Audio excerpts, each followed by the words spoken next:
Ինչպես ճիշտ կտրել նորածնի եղունգները։ Ծնողների մեծ մասը շատ է վախենում այս գործընթացից, չնայած շուկայում կան ամենատարբեր գործիքներ, չէ՞։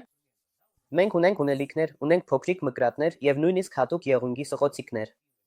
Բայց որպեսզի դուք վստահ լինեք, որ ձեր երեխային վնաս չեք հասցնի եւ եղունգների հետ խնդիրներ չեն առաջանա, հենց դրա համար է այս տեսանյութը։ Հիմա ես ձեզ համար կնկարեմ եւ կցուցադրեմ ճիշտ տարբերակը։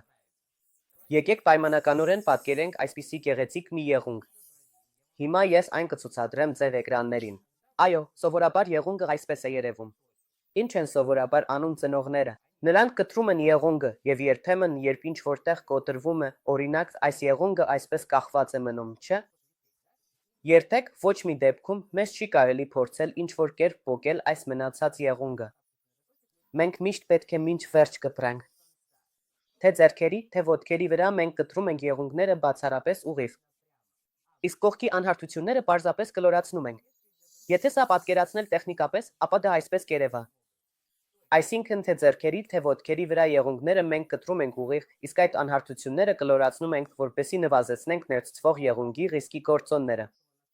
Այս կերպ վստահեցնում եմ ձեզ, երեխայի եղունգները ժամանակի ընթացքում շատ գեղեցիկ կլինեն։ Եվ ամենակարևորը, դուք չեք վնասի երեխային, ավելին, նրան վնասված չեք պատճառի։